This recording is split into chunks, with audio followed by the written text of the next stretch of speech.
If you've been watching Family Guy for a while, you may have noticed that this Peter... I am not gonna let my family live on the street.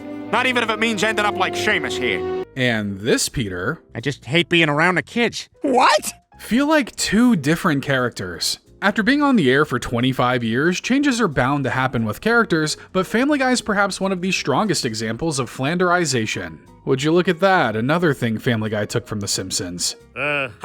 Intellectual theft! What do you have to say about that, Griffin? Go! Flanderization is essentially the process of a character coming to be defined by certain traits that are massively oversimplified. Take the titular example, Ned Flanders. Originally, he was just a well-to-do neighbor who held strong Christian values, but would later go on to become a caricature of evangelicals. Similar changes have happened to nearly everyone in the main cast of Family Guy, so let's take a look and see how they've changed for the better, or if you ask Reddit, the worst. Starting with Cleveland Brown, whose evolution is quite an interesting one considering that he's the only side character to get injected with a little bit of main character syndrome. Hey y'all, it's the Cleveland Show! So Cleveland's first few appearances in the show's earlier season saw him as a well-mannered, quiet family man with a distinctly slow drawl. I promised Loretta I was gonna trim the hedges and be tender with her. Now who wouldn't hear that and think that this guy needs 5 seasons of a spin-off show? Truthfully, Cleveland's role in the show was fairly limited, though sometimes he would be used as the bestower of good advice. Which in this show is just stating the obvious to idiots. Peter, not every Jewish person is good with money. But Cleveland's laid-back attitude would eventually morph into him being seen as a pushover, which culminated in the significant episode The Cleveland Loretta Quagmire, as he simply accepted defeat when his wife cheated on him. Cleveland Brown, you are pathetic. I disagree, but I respect your candor. However, in that same episode, Cleveland would also finally find a fire inside of him that would finally wake him up for a change. Yeah, wanting to kill one of your closest friends will do that to you. Glenn Quagmire, you're dead! From there, Cleveland wasn't used super prominently, but there were signs of his character livening up and gaining more personality, whether it be through playing R2-D2, You can kiss the lower part of the back of the canister that is my body. or getting a little bit of his mojo back. Carolyn? Cleveland? Oh, hey, Brian. Close that window. You're letting all the stank out. Obviously, someone saw something in this guy. And by the end of Season 7, Cleveland was out of Quahog and starring in his very own show. What the hell? He's getting his own show? So now that he's got a whole show named after him, Cleveland is going to need a little more depth. Enter the Tubbs family, who Cleveland would have to learn to get along with after marrying his high school crush, Donna. How's that job hunt coming? Why don't you shut the hell up? Cleveland would have to juggle the pathways to being a father once again, which in turn added a bit more nuance and emotion to the character. Comparatively, Cleveland was a lot more mature than Peter, so episodes would usually focus on his other flaws instead of his stupidity, like his concern over his son, feeling inadequate next to his wife's ex-husband, or facing the president in a game of one-on-one hoops. We've all got to deal with those things at least once in our lives. Wow, Cleveland, I figured it was gonna be all black guys, but this is great. Missed ya. But once Family Guy reached the end of Season 12, the Cleveland show had ended, and Cleveland was brought back as a permanent member of the cast. Something that didn't come without a little heckling. The talking bear was so bad, Seth MacFarlane quit voicing him after Season 2. And from there, Cleveland slipped back into supporting character territory, never really reaching the same heights he once hit despite being the focal point of a few episodes. You're absolutely right. Cleveland did seem to bring back some of the personality he found in Stool Bend, but with no central narratives to really let them be seen, Cleveland is kinda just taking a seat in the background as Peter's friend. The only worthwhile change to come to the character was Arif Zahir taking over voice role duties for the character starting in Season 20. This is terrible. I have such a hard time saying goodbye. It's weird to think that this guy was running his own show for a few years. The silver lining is that he's proof that you can go from flat character based on your race to headliner at a moment's notice. That means we're only a few petitions away from getting a Mr. Washi Washi series. Who's with me? And oh man, where to even begin with Joe Swanson? The character change kinda goes beyond Flanderization and instead feels like he was given a whole new personality. Joe's one of those characters who feels completely different nowadays from when he was first introduced all the way back in Season 1. Technically, he was killed by the state, but funny story, he did curse my name just before the injection. So when Joe was first introduced, he was portrayed as a strong, able-bodied paraplegic who exuded bravery and captured the hearts of his neighbors with his tales of heroics. Reach for the sky, dirtbag! All right, pal, you stolen your last Christmas. Being handicapped was always a part of his identity, but he never let that stop him from facing the world head-on, whether it be taking down criminals or even making jokes at his own expense. Oh no! Oh no! I've broken my legs! But it soon became clear that there must be some frustrations with his predicament, as Joe is later shown to have some anger issues. A temper and a government-issued gun. What a combo! This is in poor taste, Having some Peter. You're trouble, starting to eh? f me All up. you gotta do You're is take- starting to f me off! The biggest thing about Joe is that he's always capable despite being in the chair, but the show still found ways to delve into his insecurities in a way that was never really demeaning to the character. The other day was the first time I've ever lost a perp. It was also the first time I've ever really felt handicapped. Believe it or not, Family Guy was once able to handle disabilities with grace. I know, I'm just as surprised as you are. But as time went on, being handicapped continued to grow into more and more of a punchline, and this shift in approach severely affected how Joe was portrayed in the show. Not being able to pay my child's hospital bill somehow makes me feel like less of a man. In later seasons, emphasis on Joe's condition began to grow heavier and heavier, especially when it came to his wife Bonnie. Initially, Bonnie was shown to be a loving and caring wife who managed to support Joe where he needed it, but this would soon change as she began to grow tired of the life she was living. Do you have any idea how hard it is living with you? And yet, somehow, they may be the happiest couple on Spooner Street. But Bonnie's shift from loving her husband to seemingly wanting him dead in many cases is definitely startling and makes a ton of sense why Joe's now portrayed the way he is. I'll take it. Later in the series, Joe's viewed as having a lot less dignity than he had in the first portion of the series. Heck, they even retconned his heroic origin story and replaced it with him botching a sting operation. Can't the man have anything? And the pity parade just kept on marching along for old Joe, with the character often being showcased as depressive and even unstable at times. Episodes like Jolo and Brokeback Swanson are prime examples of this, reducing a once level-headed man to a shell of what he once was. Goodbye, fellas. That's our lovable, rambunctious Joe. And from then on, Joe is more or less turned into a schlub who's consistently the butt of the joke in the friend group. Also, for whatever weird reason, the writers have Joe making lame political jokes in multiple episodes now. Brian, he's coming for your gimmick. You know what DC stands for? Dumb Congress. It's kinda wild just how far down the totem pole Joe's fallen. What was once a capable man overcoming life has now been reduced to a punching bag on wheels. I guess when dunking on the Cleveland show got old, they had to move on to a new target. You're safe for now, Cleveland. Now if only they'd let you talk more. And as for Glenn Quagmire, his change of character as of late is a bit confusing. He's somewhat lost his edge, even though the show really hasn't. What's all the noise, boys? I was just getting out of a sound sleep. So when Quagmire began to find his character beyond just being one of Peter's buddies, he was portrayed as quite the ladies' man. He loves the ladies, but that doesn't necessarily mean the ladies love him. Capricorn. Oh! Well, I know you're not a Virgo. So for a while, he was kinda just shown as a somewhat suave bachelor always on the hunt for some tail. But it didn't take long for him to transform from a metaphorical predator to a literal one. Dear Diary, jackpot. There's nothing wrong with a dirty character, but there are certain kinds of dirt it's probably best not to roll around in. So while he was evolving into the guru of the female body that we know and love, the writers were also taking things exceptionally far with him, from being a peeping Tom... Would you just sit down and go to the bathroom already? to more or less scarring a bunch of teenage girls for life. How old are you? 16. 18. You're first. Mom! I like where this is going. So for a while, Quagmire was mostly used as a one-dimensional punchline, which, to the show's credit, did make him one of the show's most iconic characters. Like the rest of the show, he pushed boundaries for what was acceptable on TV, even if most considered his actions unacceptable. Thank God you know CPR.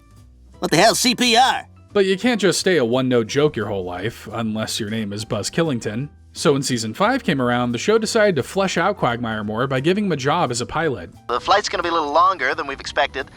We've got some very strong headwinds, giggity.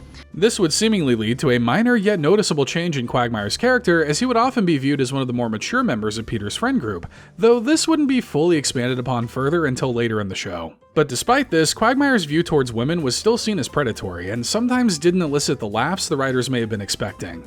You're a sick man! Hey, keep it down. I don't want my neighbors seeing a fat old dirty screaming at me on my front lawn. But it's okay, he's got a funny catchphrase, so everything is alright. But as we get to know Quagmire more, we learn he tends to be a bit of a cynic with strong opinions. Obviously, this is best shown through his feelings on Brian later down the line. You're just a big, sad, alcoholic bore.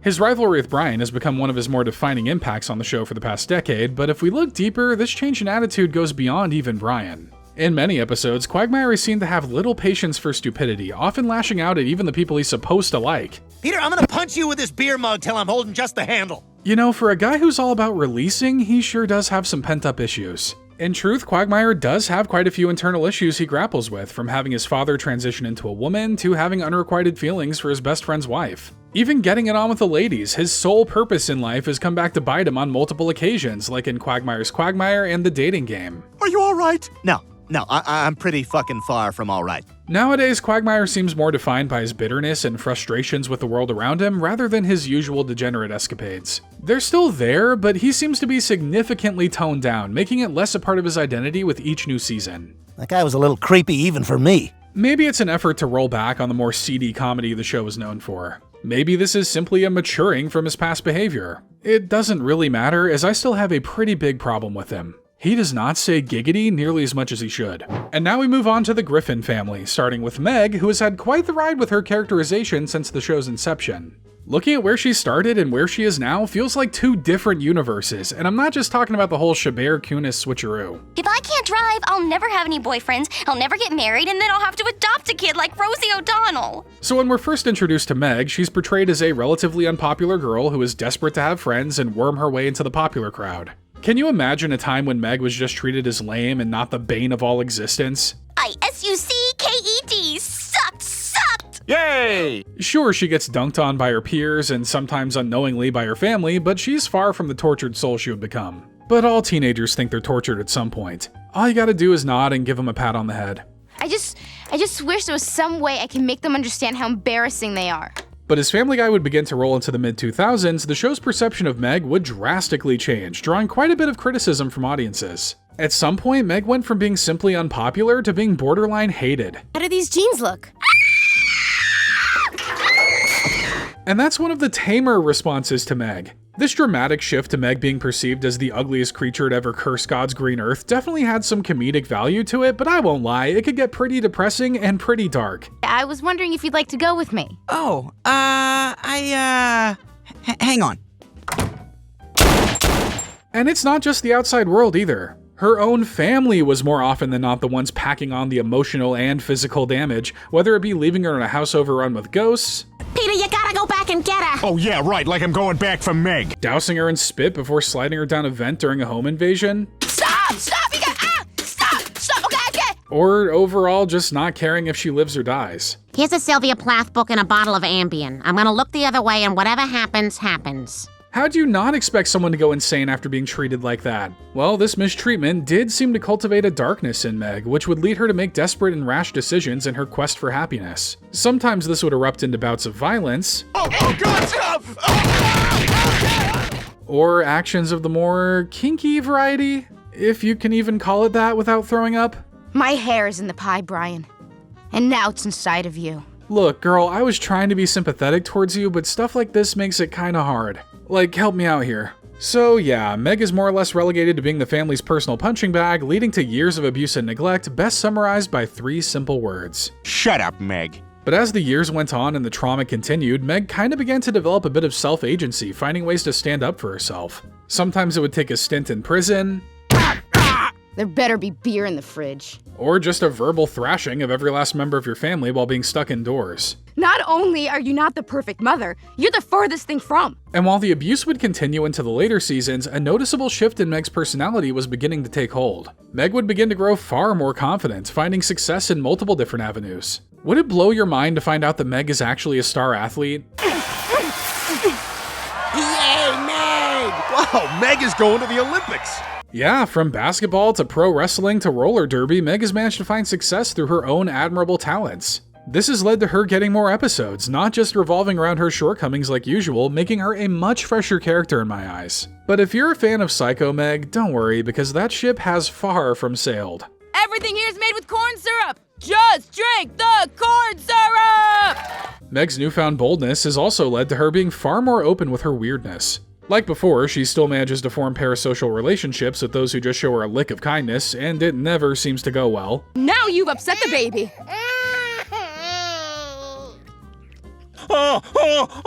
And you know, she might be a serial killer too.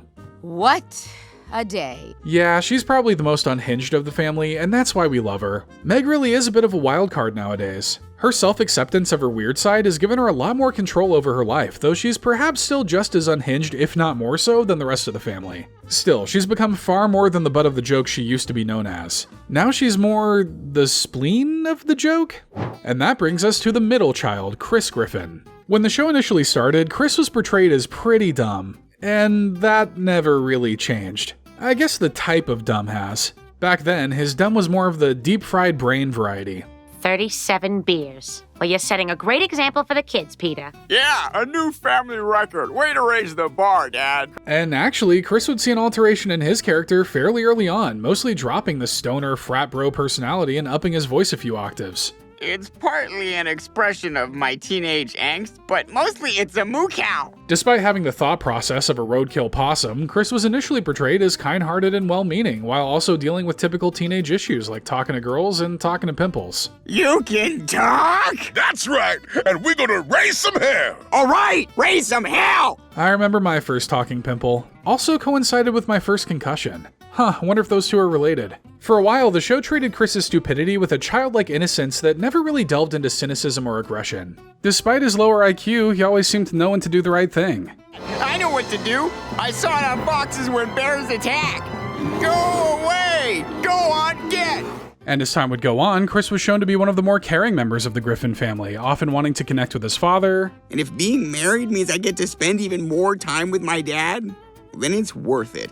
Showing solidarity with Meg. Living in that family, we both have pretty crappy lives, and if we're gonna survive it, we can't turn on each other. And even being one of the only members of the family who ends up understanding Stewie. You had to chase the butterfly. Yes, I had to chase the butterfly. I came out here to observe nature. Basically, Chris always seems to show a strong love for all of his family members, who aren't named Brian. You're a dog! You don't have a soul! Ow. But Chris's teenage urges would still remain an ever-present part of his character, only getting more depraved and thirsty as time went on. Later seasons would up the amount he acted on these urges as well, turning him from a hormone-riddled boy into a genuine creep. It's kinda weird to say it, but Chris may have surpassed Quagmire as the neighborhood creep. Then again, nobody's surpassing Herbert. That guy's in a league of his own. The kind of league found on a government offender website. But Chris's travels into depravity do seem to have made him a bit more knowledgeable about certain parts of the world. Go get a business plan, some seed capital, and an S-Corp registered in the state of Delaware, and then maybe we'll talk. So now Chris is essentially the show's savant when it comes to the weird side of people's fetishes and preferences. He can't tell you what Tom Sawyer's about, but he can explain the internet's obsession with Lola Bunny. A smoking hot rabbit. Okay, I didn't get it when you said it, but now I get it. And with his voice now sounding even closer to the Buffalo Bill inspiration Seth Green first pulled from, it's safe to say that we can probably expect Chris to continue to be our guide into just how weird a teenage boy with too much internet access can be. I'd say he needs to go outside and touch grass, but maybe keeping him locked away from the rest of the world is in everybody's best interest. And that brings us to possibly the most contested character transformation out of the whole cast, Stewie Griffin. This little guy took the world by storm, and he was first introduced as a megalomaniac toddler hell-bent on killing his own mother. Mark my words, when you least expect it, your uppance will come. In a way, Stewie filled a role similar to what Bart did in The Simpsons. Bart kind of became a symbol of counterculture with the youth, with all the rebelling against his parents and the rude crudeness. Eat my shorts. That line used to be enough to make old women clutch their pearls and faint. Oh, how far we've come. And of course, in typical Family Guy fashion, they decided to turn that idea up a notch by making Stewie murderous, evil, and primed for world domination. Good evening, world. From this moment on, I will be your... While this became his modus operandi for quite some time, the character would noticeably drift away from these destructive tendencies, ultimately culminating in 2 back-to-back episodes where Stewie finally tries to kill Lois and takes over the world. We interrupt this program to bring you a special message from the new president of the world. Greetings, loyal minions. Even though it was all a simulation. Look, it was either that or they had to kill Stewie to bring things back to normal, and that kid makes them way too much money. So over time, that aspect of the character was more or less tucked away, but the hilarity of a genius toddler still remained as the central aspect of Stewie. Tea, sir. Oh, thank you, Crone. You're so pleasant. The juxtaposition of Stewie's childish inhibitions alongside his inventions would continue to go on to be a defining trait for the character, leading to adventures across time, space, and reality itself. But the biggest change to the character that would cause boatloads of discussion is which way Stewie swung romantically. Kinda weird to be talking about a baby like this, but this is where we are now. I'm just gonna keep making these videos until the heat death of the universe. How you holding up, Stewie? I feel right, Brian. I feel right. So Stewie would begin adopting more effeminate qualities, often dressing as a girl or showing romantic interest in other men, sometimes even his best friend. Hey, listen, freaking shot in the dark. You want to do something sometime? But if you think that's confusing, Stewie would also appear to be attracted to women as well. Well, he is one after all. He's got plenty of time to shop around and find what suits him best. Who's your cute little friend? Oh my.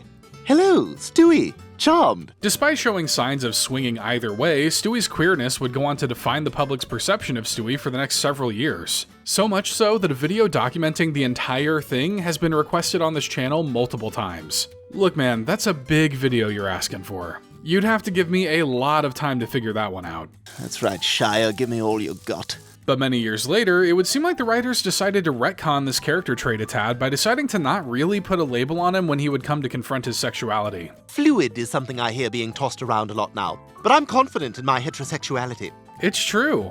You can still enjoy the more effeminate things in life and still be straight. Nobody's gonna stop him from throwing a dress on every now and then. However, this newer revelation seems to contradict the older vision Seth MacFarlane would have for the character. Originally, there was gonna be an episode titled Queer as Stewie where he would come out of the closet, but the show was canceled before it could be produced and would later be reworked into Stewie Griffin: The Untold Story. You know, feel free to say no to this, but, would you shave my coin purse? Seth MacFarlane would even go on to say that he saw Stewie either being gay or a repressed heterosexual, but with him no longer in the driver's seat when it comes to creative control, it seems Stewie's true identity is up to the new guard. Nowadays, Stewie's character more or less changes depending on what the episode calls for. Sometimes he's a mature, adult-like child, and other times it seems like he's fresh out of the womb. Could you use a Sharpie? No, my mom says I can't use Sharpies. They're permanent. So he still remains the smartest out of the family, but it seems like he's mellowed out a ton, even enjoying hanging out with his family nowadays. But for those of you who are still a fan of the evil little monster, don't worry, he's still in there. This is how you leave me. Sorry. And that brings us to the other former voice of reason in the Griffin household, Brian. Like Peter, Brian's defining traits were carried over from Seth MacFarlane's previous pilots pre-Family Guy. I'm housebroken, I'm neutered, and I'm well-versed in the works of Chaucer.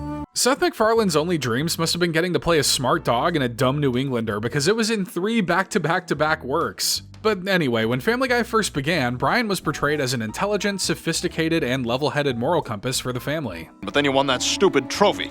You put some shiny hunk of metal before your own friendships. Back then, Brian seemed to be quite well-read and cultured. And unlike today, when he talked about things, you could tell he actually knew what he was talking about. Bravo, Peter. You are the Spalding Gray of crap. And you know, for a while, it was honestly easy to forget that the Griffin's family dog was, well, a dog. It kinda was a side of Brian that he'd rather repress, choosing to denounce things like treats and tricks that he saw as beneath him. Well, this is the part where you beg for a treat. Oh, I don't think so. Honestly, Peter was more of a dog to the family than Brian was for a while. He just kinda gives off the vibe of being flea-ridden and pooping in the yard, right? But Brian would also have quite a bit of inner turmoil, finding himself to be lonely and depressed as he struggled to relate to anyone of any species. Now look at me. Middle-aged, alone, and peeing in supermarkets.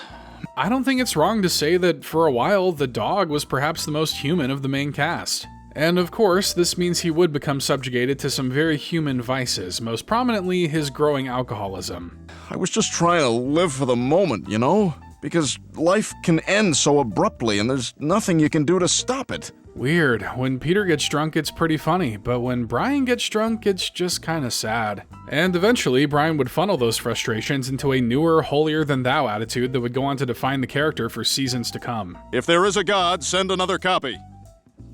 I guess that's our answer. Brian's characterization around the late 2000s would actually be a pretty hot talking point in the Family Guy community, or the FGC to us card-carrying members. Many believe that Brian had turned into a mouthpiece for the show's creator and the voice of Brian, Seth MacFarlane, to inject his personal beliefs into his show, whether it be religion... Are you willing to open yourself up to God's truth? Oh, you're barking up the wrong tree, Meg. I'm an atheist. Politics... Our republic has been bastardized and royally screwed up thanks to you jackasses. And in perhaps his most egregious sin, Seth seemed to use Brian as a Gary stew that allowed him to sleep around with beautiful women. Good morning. Oh my God, you're Lauren Conrad. There really is no greater crime than self-inserting yourself into your work. Unless your name is Stan Lee. So Brian would still hold a place of moral righteousness in the family, except now his actions weren't exactly lining up with his words, more often than not making him out to be a huge hypocrite. Hey, Brian, what do you think is gonna happen? What was that? You were praying! Come on, no, I wasn't. Now, I don't know if Seth saw all these comments or if this is purely coincidental, but Brian's characterization going forward would lean heavily into his hypocritical nature, not only framing him as a liar and poser, but an idiot as well. Why did I ever think you were smart? Now, that's the socially acceptable form of self-insert, the one that gets constantly crapped on. Figuratively, you sickos. But yeah, episodes like Our Idiot Brian, Who's Brian Now, and Movin' In Principal Shepherd's Song would go on to drive the point home that Brian's intellectualism is only surface level, only deep enough to trick some people into thinking he knows what he's talking about. Sense and sensibility, very similar words.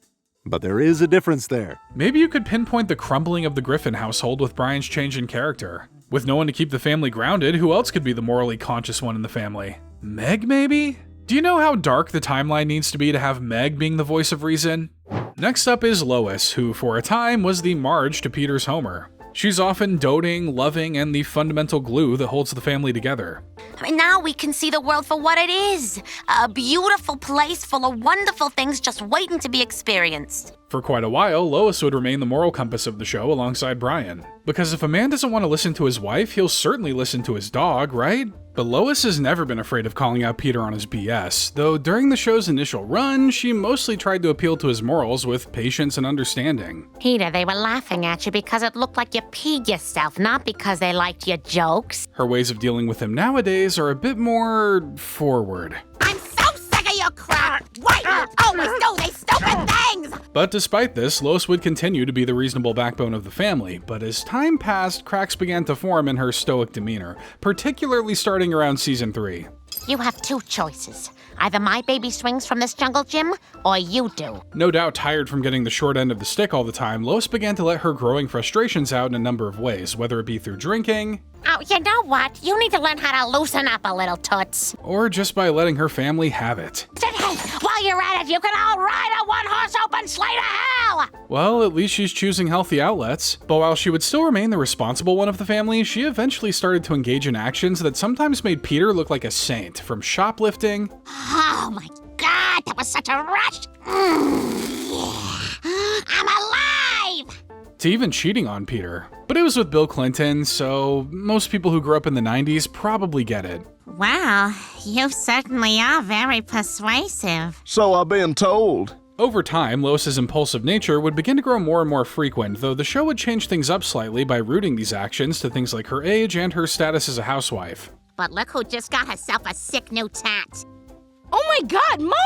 Episodes like Lois Comes Out of Her Shell and Model Misbehavior would show how Lois started to wrestle with a lot of the anxieties that come with getting older, especially for women. And while I'm not one, I can definitely see how this makes her more relatable. Sure, she's getting a bit crazy, but at least it's coming from a place of insecurity that ultimately makes her a much more layered character. Now, does that make her a better mother? You're not gonna yourself, are you? That would be a severe black mark on my record as a mom. Yeah, you probably saw that coming. As the show goes on, Lois would develop a shocking indifference to her children. Like the rest of the cast, she'd start to dogpile Meg any chance she could get. Mom, she's so sad and lonely. Look who the talking. This would start a trend of Lois becoming far more self-centered, often lashing out at any member of the family who ticks her off. You know what? She needs a hobby. Something to keep her mind off of just setting the house on fire one night. Where did you go to college? Groceries. Are you available to work weekends? Groceries. Yeah, later in the series, the showrunners decided they wanted Lois to be really obsessed with groceries. Like, really obsessed with them. You listen to me, you son of a...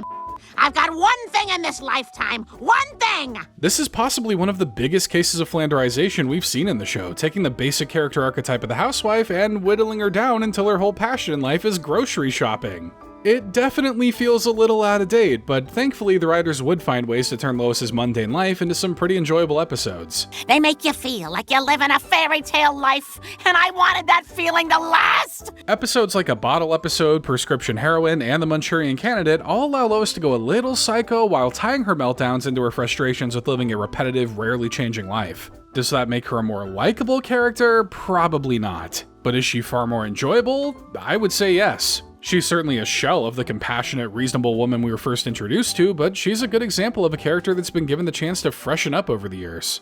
And finally, we have Peter, who originally started out as a bumbling but well-meaning father. Daddy, you must think I'm the worst daughter ever. Oh, no, you're not, honey. What about that fat girl from The Judge? Peter was first conceived as a bumbling middle-aged man in both of Seth MacFarlane's animated pilots, The Life of Larry and Larry and Steve. But his final design would be that of an overweight suburban dad, which isn't too far from that other guy. Though for how dumb Peter is, at least he isn't stricken with jaundice. Hey, I'm on vacation! Happy birthday, Jesus! Peter was essentially the very spirit of Homer Simpson, but turned up to 11. A blue-collar worker who wants nothing more than to be lazy and get drunk as much as he can. The American dream if I've ever heard one. But despite his flaws, he's always willing to do what he can for his family, even if it's a bit idiotic. Who would have thought getting drunk at a stag party would get me $150,000 a week from the government? This has perhaps never been more clear than in the very first episode of Family Guy, Death Has a Shadow, where Peter commits welfare fraud to give his family the good life. And, you know, to do the things he thinks wealthy people do. You bought the statue of David? No, I just rented it. If I had all that money, I'd probably use it to buy that banana that's taped to the wall in that art gallery.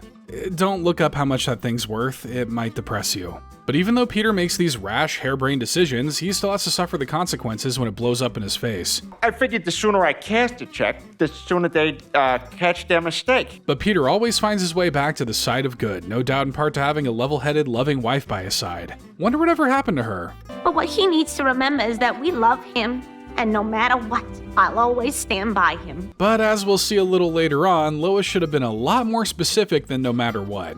But once Family Guy survived for its 4th season, Peter began to go through a noticeable change, becoming a little less lovable and a little more detestable. Done! Peter! What? I don't know any better. Peter would begin to act a lot less carelessly and maliciously, often remaining self-centered and not caring who he hurts. Which, more often than not, ends up being his own family. Yeah, around this time is kinda when the Meg hate train hit the tracks, and you better believe that Peter was conducting that SOB. Is somebody downstairs? Oh, God, Meg, you startled me. I'm sorry. Not only was Peter changing, but the show was also starting to lean towards more shocking forms of comedy, usually involving violence and suggestive themes. I guess you heard the violence in movies and on TV part in the song and thought they could use a bit more of that. 5, 4, 3. Peter, stop doing what you're doing. But not only did he grow to become more violent, he also began to show a complete disregard for his family and friends, showing little sympathy or care for their well-being, like when he used Lois as a punching bag to make Stewie laugh. What do you think I'm doing? I'm bonding with Stewie. Or when he left Meg to die on more than one occasion. You were right to criticize Meg. She could not even handle this simple task. She's in there right now, taking a nap underwater. Sure, he shows signs of goodness every now and then, but it's kinda hard to look past the psychopathy that precedes it. Just because Ted Bundy was an outwardly nice guy doesn't mean he should be forgiven, but boy did some people try. But Peter's role in the show would also see a change, going from the de facto main character to sharing the spotlight with the rest of his family. Say goodbye to Meg.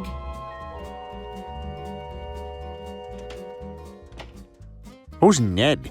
Every member of the family would start to take lead roles in other episodes, sometimes relegating Peter to more of a side character in the B-plot. As characters like Brian and Stewie began to take center stage, Peter would find himself in less emotional or lesson-learning stories, taking part in the more out there or moments of Family Guy meant to elicit laughs and nothing more. Now, whether or not some of these stories are actually funny is up for debate. Peter's constant failings and mishaps have really soured his relationship with Lois in later seasons as well, as the tried and tested love they once showed may now be a thing of the past. I've been dead since the minute I said I do. I know the Griffins are supposed to be caricatures of the modern American family, but maybe having two parents on the constant cusp of divorce is a little too real. Peter's change in personality and his use in the show have drawn a good amount of ire from people, seeing him as less of a well-meaning dad and more of a dangerous maniac. Could it be that the writers have run out of directions to take the character? If that's the case, they may need to rename the show after their preferred characters. Does Family Baby have a nice ring to it? So, the verdict? Everyone is kind of a huge a-hole now. But if you don't want to be one, consider leaving a like and subscribing to the channel if you enjoyed this video and want to see more great Family Guy content.